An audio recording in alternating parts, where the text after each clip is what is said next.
The sun had long dipped below the hills when Silas Boone tied his horse at the edge of the station platform. Evening sat like a worn shawl across the shoulders of the land, dust curling in low spirals from the wind's sigh. The platform boards creaked under his boots. He was there for a sack of grain delayed on the evening train, nothing more. Or so he thought. She was curled on the far bench, too still to be sleeping, too tired to pretend otherwise. A cracked carpet bag rested beneath her thin arms.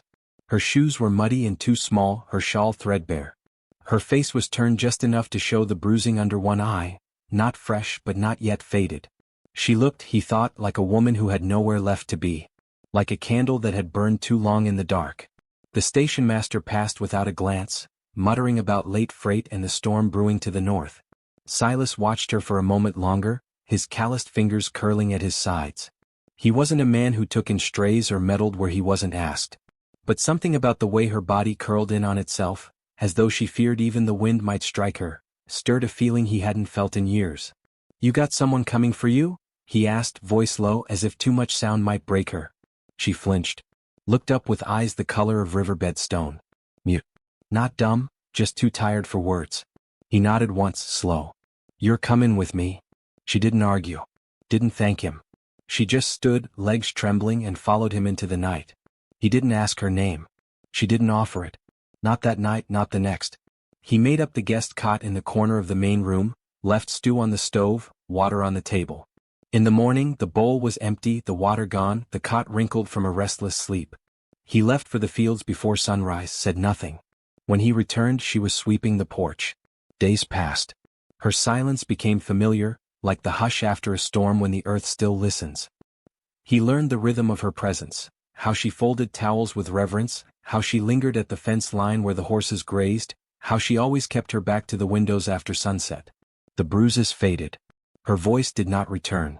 One night, weeks after she arrived, Silas heard a scream slice through the stillness like a hawk's cry. He bolted from his bed. Found her sitting upright on the cot, breathing hard, eyes wide and wet. He didn't ask what she dreamed of. He just handed her a quilt and lit the lamp low. In the morning she baked cornbread. There was a quiet kind of rhythm in that, pain and offering. A language without speech. He began to leave small things for her. A polished stone on the porch rail, wildflowers tucked into a glass near the sink, a jar of honey from the apiarist down the trail. She never said a word about them. But he noticed she kept the flowers until they browned. She found his journal one night, opened by accident, left beside the rocking chair. She didn't read beyond the page she glimpsed, a line that said, "The house still creaks where my used to hum." She closed it gently. Left her sewing folded beside it. Town was less gentle. The first time she accompanied him into Jubilee for supplies, the stairs burned more than the sun. Whispers followed them down every boardwalk. "She don't belong here, he's taken in a broken thing, widow?" Or worse. Clementine, for that was her name, though he only learned it weeks later when she stitched it into his shirt collar, heard every word. She didn't flinch, didn't cry. But that night she didn't eat. Sat on the porch long after the fireflies rose. Silas cleaned his hands slow by the basin. "You ain't what they say." "I know," she said quietly. Her voice surprised him, dry as dust but clear. "But they don't." It was the first full sentence she'd spoken. And she didn't speak again for days. A month later one of the Maras went lame. A fracture in her leg from spooking at a snake near the ridge. Silas knew what had to be done. But as he lifted the rifle, Clementine stepped between them. "There's another way," she said, trembling. "Give her time." He had never seen her stand that straight before. Her voice held more than pleading, it held memory. Something inside her was cracking open, slow as ice in spring. He lowered the rifle. They cared for the mare together. Her name was Mabel, old, white-splashed, stubborn.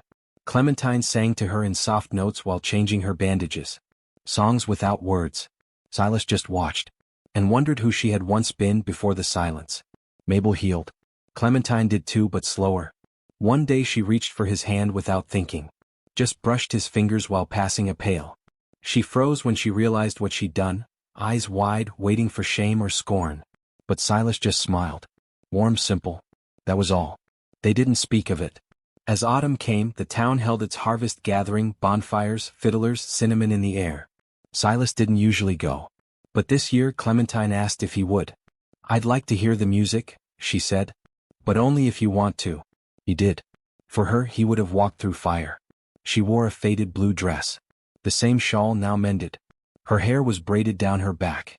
At the edge of the circle she watched the dancers, the spin of skirts, boots kicking dust and joy. Silas stood beside her, unsure. Then she turned to him, held out her hand. They danced, slowly, awkward at first. But something passed between them, something soft and strong. She laughed once, quiet. He laughed too. For the first time in years it didn't sound like regret. No one jeered. Some even nodded. But Silas didn't notice. He only saw her, Clementine, smiling up at him beneath the sky, eyes no longer shadowed. Afterward they rode home in silence. At the gate, under a sky scattered with stars like salt, she spoke. You never asked why I was there. At the station. He shook his head. Didn't matter. You were breathing. That was enough. I was running, she said. From a man who thought love meant ownership. He died drunk. Left me broken, half dead, and blamed for it. Silas looked at her then, not with pity but with gravity. You ain't property. Not to me. You ain't beholden either. But if you stay, I'll build you a life where no one names you without kindness. She stepped closer. Took his hand again. This time she held it. I'd like to stay.